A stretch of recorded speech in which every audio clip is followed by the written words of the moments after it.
블록체인계의 지극히 개인적이고 편파적인 방송, 업계의 내밀한 속내를 시원하게 파헤쳐드리는 사심 토크죠. 코인 생존 토크 실무자 회의 시간부터 시작하도록 하겠습니다. 오늘도 치열한 코인판 선봉에서 열일하고 계신 세 분 모셨습니다. 플레타의 박승호 대표, 디핀의 정윤성 이사, 파이엑스고 김기성 매니저 이 세 분 모셨습니다. 세 분 어서 오세요. 안녕하세요. 네, 그럼 오늘 실무자 회의 주간 회의록 어떠한 안건들이 올라왔는지 화면을 통해서 만나보겠습니다. 한국은행이 중앙은행 디지털 화폐 연구에 나섭니다. 이달 말 CBDC 연구 전담 조직을 발표할 예정입니다. 국내 암호화폐 거래소 빗썸이 국세청에 803억 원의 세금을 완납한 것으로 확인됐습니다. 빗썸은 이후 절차에서 충실히 소명할 계획이라고 밝혔습니다. 비트코인이 한 달 넘게 7,000달러대의 박스권 등락 흐름을 보이고 있습니다. 전문가들은 7,400달러 돌파 시 상승세가 지속될 것으로 전망하고 있습니다. 암호화폐 세금 논의가 본격화되고 있습니다. 올해 세법 개정안에 암호화폐 차익소득세가 포함될 방침입니다. 네, 흥미로운 안건들이 이번 주도 공개가 됐는데요. 세 분께서는 어떤 이슈에 눈여겨보고 계신지, 주목하고 계신지 질문을 드리도록 하겠습니다. 먼저 박승호 대표님께 질문 드릴게요. 네 가지 안건 중에서 어떤 이슈 가장 눈여겨보셨을까요?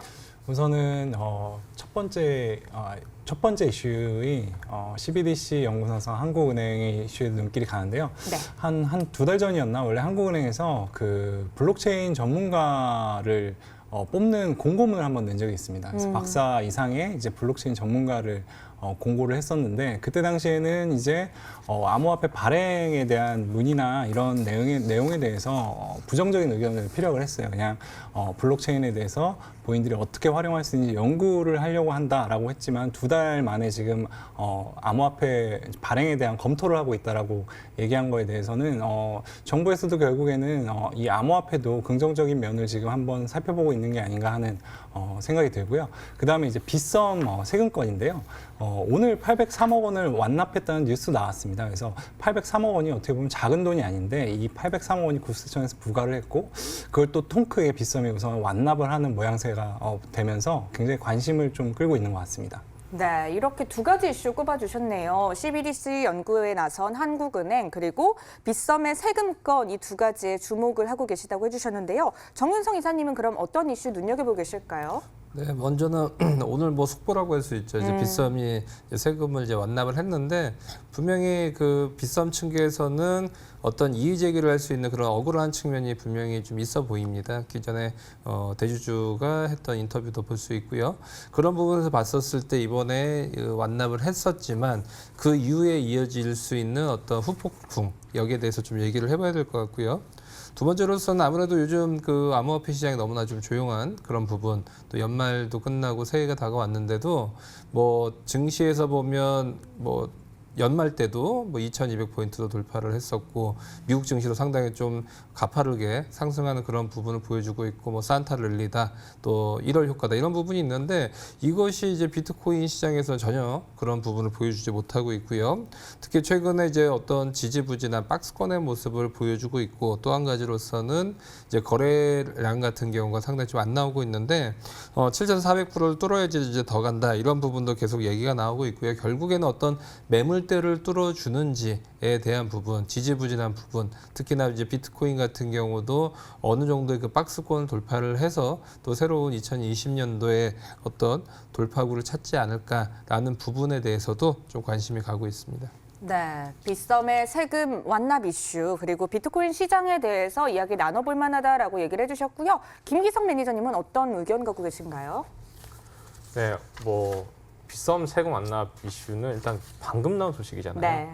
방금 나온 소식인데 이거는 안 다룰 수 없는 약간 이제 중요한 이슈라고 생각하고 또 이게 이야기할 거리가 좀 많아 보여서 일단 저도 빗썸에 대한 이야기는 해야 된다는 생각을 하고 있고요. 이거와 같이 궤를 같이 한 게 사실 네 번째 안건인데 암호화폐 세금안 부과. 사실 저희가 이 블록체인 인사이트를 통해서 한 10월 달부터인가요? 거의 매주 이 세금 이야기를 했던 걸로 기억을 하는데요. 두 달 가까이 저희 쪽에서 나왔던 어떤 세금 관련된 이야기들을 좀 정리해 볼 수 있는 시간 이런 것도 가지면 좋겠다라는 생각을 하고 있습니다. 네, 이렇게 두 번째와 네 번째 이슈에 또 주목이 된다라고 얘기를 해주셨는데요. 세 분께서 오늘도 한 가지 이슈에서 공통적으로 또 합을 맞추신 것 같습니다. 그래서 오늘의 주제를 바로 공개하도록 하겠습니다. 오늘 다뤄볼 주제는요. 네, 빗썸 과세 논란 확산, 암호화폐 전체로 번질까라는 주제로 안건을 다뤄보도록 하겠습니다. 네, 국세청이 빗썸에 소득세를 부과했고요. 빗썸은 방금 전에 완납했다는 소식이 전해졌습니다. 그 핵심은 무엇인지 이제 이야기를 나눠볼 만한데요. 세금 폭탄이라는 이야기도 들려왔고요. 업계에서는 여러 가지 말들이 나오고 있는 것 같습니다. 지금까지 밝혀진 상황들 정리해봐야 될 것 같은데요. 박승우 대표님께서 정리를 좀 해주시죠. 네, 우선은 작년 11월 27일에 빗썸의 이제 비덴트라고 하는 대주주 회사에서 공시를 했습니다. 803억 원에 대한 세금을 빗썸에 부과를 받았다는 소식을 얘기를 했고요. 실제 그 소식은 11월 25일 국세청이 빗썸에 803억 원에 대한 세금을 부여하는 공시를 냈고요. 그리고 나서 이제 이게 살펴보시면 2018년 1월 달로 거슬러 올라가야 됩니다. 2018년 1월 달부터 이제 빗썸이 세무조사를 본격적으로 받기 시작하면서 이제 거의 한 2년여간의 세무조사 결과가 나온 건데요. 그러면서 이제 803억 원에 대해서 처음에는 이제 금방 이제 완납을 하고 완납한 대신에 권리구제 신청을 하겠다라고 얘기를 했고 한 달 정도 지금 넘은 시점에 이 세금을 완납한 상황이고요. 여기서 또 논란이 됐던 거는 실제 암호화폐에 세금을 부과할 수가 없는데 이제 세금을 부과하는 게 정당한가라는 거에 대한 이슈가 있었고요. 이때 기재부에서는 암호화폐에 대한 자산에 대한 세금을 부과할 수가 없다라고 얘기가 나와서 이게 논란거리가 됐다가 기재부는 국내에 한해서만 얘기를 하는 거다. 그래서 국외는 별도의 상황이다라고 또 입장에 대한 얘기들이 있었고요. 그래서 이거에 대해서 지금은 완납한 상황에서 이 쟁점을 가지고 이제 이게 맞는 건지 안 맞는 건지 이제 법리 검토에 이제 들어간 상황으로 진행되고 있습니다. 네, 이렇게 지금까지 밝혀진 상황들을 좀 짚어주셨는데요. 그러면 논란이 중심이 되고 있는 그런 쟁점들은 무엇인지 핵심 쟁점에 대해서도 나눠볼 만한 생각이 듭니다. 정윤성 이사님, 어떤 문제가 지금 현재 가장 그 이슈의 중심에 있다고 생각을 하시나요? 네, 우선 논란의 여지가 굉장히 많습니다. 지금 지금 정해진 것이 없기 때문에 이번에 어떻게 보면 차근차근 이런 비트코인과 암호화폐의 자산에 대한 근거 이런 부분이 정해지고요. 그다음에 이 자산에 대한 형태가 정해져야지만 이것을 뭐 소득으로 본다든지 양도 차익으로 본다든지 그리고 또 거기에 대한 기준가라든지 이런 부분이 하나하나가 세분화가 돼야 되는데 이번에는 무턱대고 어떤 사회적인 어떤 진행 단계와는 무관하게 무턱대고 지금 부과가 됐다라는 점, 이 부분이 상당히 좀 논란이 되고 있습니다. 첫 번째로서는 이제 암호화폐가 어떤 것인지에 대한 아직 법리적인 그 정의가 내려지지 않았는데 지금 우선 이번에 800억 원 가량의 지금 빗썸에게 이제 부과가 된 것은 외국인이 빗썸을 통해서 이제 거래를 했고요. 그 거래를 통해서 나온 이익에 대해서 원천 징수를 해야 된다는 건데 여기서 두 가지가 나오죠. 과세를 해야 된다는 것과 원천 징수인데 첫 번째는 이것을 과세를 해야 되는지 말아야 되는지에 대한 논란이 첫 번째가 있고요. 두 번째는 이 과세를 원천 징수라고 해서 이제 아시는 분도 아시겠지만 나의 세금을 내가 직접 내는 게 있습니다. 뭐 5월 달에 종합소득세를 신고를 하시고요. 뭐 이제 사업을 하시는 분들은 부가세를 내가 직접 이제 신고를 하는 부분이 있고요. 그다음에 내가 세금은 내지 않았지만 알아서 빼가는 게 있습니다. 그것이 바로 원천징수라고 하는데 흔히들 우리가 적금 만기됐었을 때 내가 이자는 3% 받기로 했는데 3%보다 덜 들어와 있죠. 그것이 은행에서 원천징수를 해가는 거고요.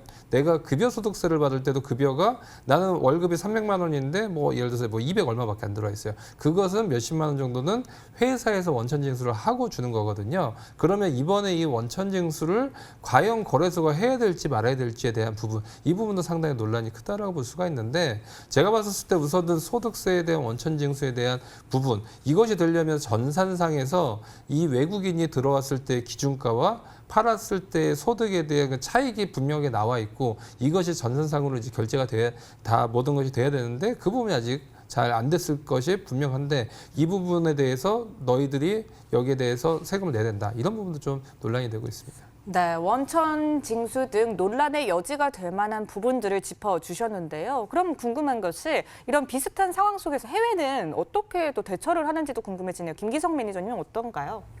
네, 뭐 사실 뭐 가장 많이 나왔던 중국 같은 경우는 그냥 뭐 정부 자체에서 아예 그냥 거래를 막아버렸기 때문에 네. 세금에 대한 얘기는 없어요. 엄밀히 말하면. 근데 이제 미국이 좀 다른 이슈죠.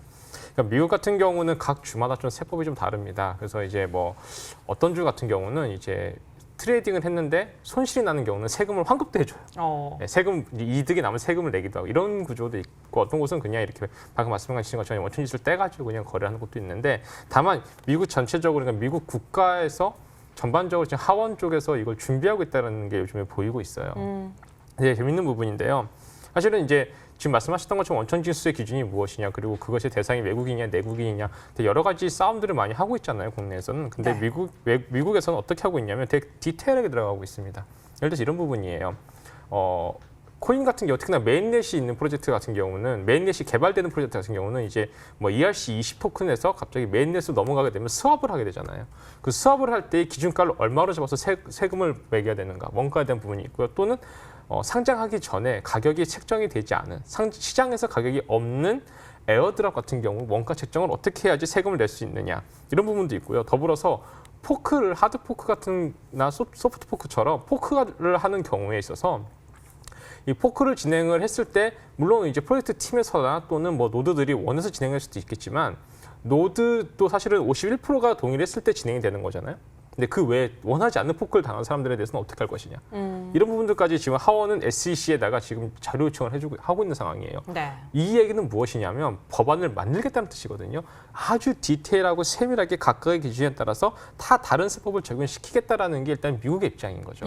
그렇게 적용이 됐을 때 미국에서 세금을 부과를 하고 그랬을 때 이게 좀 세금이 부과가 된 이 시점에서부터는 이제 좀 더 투자자들에게 신뢰성 있는 어떠한 그런 기회를 제공하겠다는 것입니다. 하나 더 얘기하자면 사실 이런 것도 있어요. 그 원래 소액 결제 이런 같은 경우는 또 세금 면제도 있거든요. 네.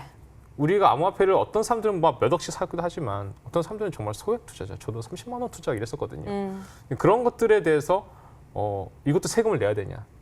뭐 이런 것들이 네. 이런 것들까지도 지금 디테일하게 SEC에다 요구하고 있는 상황입니다. 네, 이렇게 국내와 해외의 다른 대응과 대처에 대해서도 이야기를 나눠봤는데요. 현행법상 이 과세 근거가 없는 상황이라고는 하는데 빗썸은요 세금을 전액 납부한 현재 상황입니다. 기재부와 이 국세청의 엇박자가 나고 있는 상황이라고도 볼 수 있을 것 같은데요. 이 빗썸의 결정이 혹시 향후 정책의 방향에 영향을 주지 않을까 하는 또 의문도 생기고 있습니다. 현 상황은 어떻게 봐야 되는 걸까요, 정윤성 이사님? 네, 우선은 앞으로도 뭐 이런 논란은 계속 될 가능성이 큰데요. 우선 빗썸이 이번에 납부를 했던 거는 저도 이제 좀 개인적으로는 좀 놀랬던 부분인데 우선 아무래도 먼저 세금은 납부를 하고 그래야지 이제 뭐 세금이 길어지면서에 뭐 붙을 수 있는 뭐 연체라든지 여러 가지 정부기관들 특히 국세청과의 어떤 뭐 분위기 또 당국과의 분위기 분명히 암호화폐 거래소에서는 여러 가지 법적인 쟁점이 앞으로도 정부에서 태클을 걸려면 얼마든지 나올 수 있는 부분이 많이 있기 때문에 아무래도 이번에는 우호적으로 우선 가고 대신에 뭐 800억 원이 넘는 그 금액 같은 경우 상당히 좀 큰 규모이기 때문에 분명히 납부는 하되 뭐 여러 가지 뭐 경영 청구라든지 먼저 세금을 납부하고 나중에 여기에 대한 이의를 제기해서 이것이 타당하다라고 여겨졌을 경우는 다시 세금을 돌려받는 그런 그 세금 환급 제도가 많이 있기 때문에 여기에 대한 부분에 대한 절차 분명히 들어갈 것으로 보여지는데 이것이 이제 단순간에 뭐 결정나기가 쉽지 않은 것이 암호화폐 자체에 대한 자산에 대한 정의 이 부분 내리는 것도 상당히 몇 년이 지금 흘러가고 있는데도 아직 답변이 안 왔기 때문에 이런 부분이 정해지고 나서 이 세금에 대한 부분이 계속적으로 나올 가능성이 크다라고 보여지고요. 오늘 또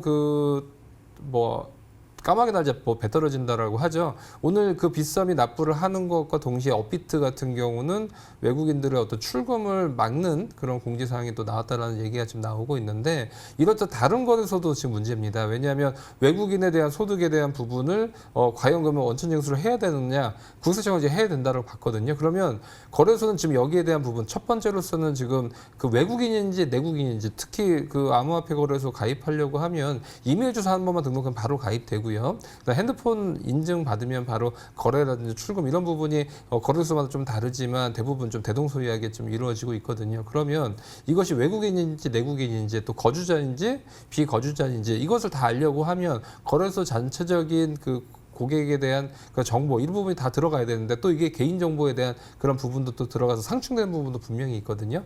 그러면 거래소 입장에서 굉장한 고민이 아닌 고민이나 놓일 가능성이 크다라고 보여지기 때문에 앞으로 거래소가 어떻게 대응할지에 대한 부분도 같이 봐야 될 것 같습니다. 네, 앞으로 어떻게 대응할지에 대한 부분도 이제 고려를 해봐야 된다고 이야기를 해주셨는데요. 그러면 이제 빗썸 세금 부과 논란의 향방이 어떤 양상을 보이게 될지 예측을 또 해봐야 될 것 같습니다. 박승우 대표님께서는 어떤 예측 양상 보고 계신가요? 우선은 이제 빗썸이 납부를 했기 때문에 세금에 대한 완전 부정을 하는 것 같지는 않습니다. 어느 정도는 받아들인다고 생각을 하고 있고요. 다만 이제 그 액수가 결국에는 논란이 되고 있는 부분 중에 하나는 결국에는 1,000만 원을 투자했는데 500만 원으로 만약에 출금했으면 이게 세금을 납부해야 되는 건가 안 해야 되는 건가. 그랬을 때 지금 국세청에서 부과된 사항은 500만 원에 대해서 세금을 납부하는 사항으로 지금 부과를 했거든요. 이 부분에 대해서 우선 쟁점적으로 논의가 될 것 같고요. 그리고 이제 타 거래소들에게도 분명히 국세청은 움직임이 있을 텐데 이때 이제 타 거래소들은 어떻게 움직임을 할지 좀 지켜볼 필요가 있는데 아마도 지금 빗썸에서 권리구제 신청을 하면서 법적인 절차에 들어가기 때문에 빗썸을 지켜보는 거래소도 생길 거고 선제적 대응을 하는 쪽도 생기겠지만은 대부분은 아마 빗썸의 진행 상황을 향방을 지켜보지 않을까라는 생각이 듭니다. 네, 앞으로의 향방도 함께 주목을 해보도록 하겠습니다. 그럼 오늘 나눈 안건에 대해서 세 분의 한 줄 평을 들어볼 텐데요. 먼저 김기성 매니저님께 질문을 드릴게요. 한 줄 평 어떻게 내려주실까요? 네, 한 줄 평은 국세청은 예상했을까입니다. 국세청이 빗썸에 저는 개인적으로 국세청이 빗썸에게 세금 부과를 한 부분에 있어서는 지금 당장의 세금을 회수하는 목적이 아니라 이 다음 스텝까지 다 바라보서 했을 걸 생각했었거든요. 근데 빗썸에서 바로 완납을 해버리면서 국세청 입장에서는 이제는 또 다른 무언가의 움직임을 보여줘야 되는 입장이 돼버렸는데 굉장히 빨리 왔다 생각을 하고요. 네. 이제 이 국세청이 이제 미리 준비가 되어 있다면 이거에 대한 어떠한 다른 대응 또는 국세청이 어떤 반응들이 나올 거라 생각하고 있기 때문에 굉장히 중요하게 지켜봐야 된다고 생각을 합니다. 네, 국세청은 예상했을까라는 한 줄 평 남겨주셨고요. 이어서 정윤성 이사님도 한 줄 평 남겨주시죠. 네, 사공이 많으면 배가 산으로 간다라고 하죠. 우선은 지금 국세청은 세금을 부과를 했고요. 또 기재부 같은 경우는 아직 비트코인에 대한 자산에 대한 정의가 내려지지 않았고 또 이게 열거주의이기 때문에 비트코인은 여기에 열거에 포함 사항이 없다고로 세금을 부과하는 것은 이제 아직은 안 된다라고 얘기를 했던 어떤 상충된 부분이 있고요. 또 거래소들마다도 다 입장이 다르기 때문에 여기에 대한 어떤 통일된 생각이 필요하다고 보여집니다. 네, 알겠습니다. 마지막으로 박승우 대표님께서도 한 줄 평 남겨주시죠. 네, 제가 보기에는 이제 빗썸이 완납을 해버리면서 이제 공방이 좀 바뀌어 나가는 느낌이 듭니다. 그래서 과연 이게 시한폭탄일까 불발탄일까라는 생각이 드는데요.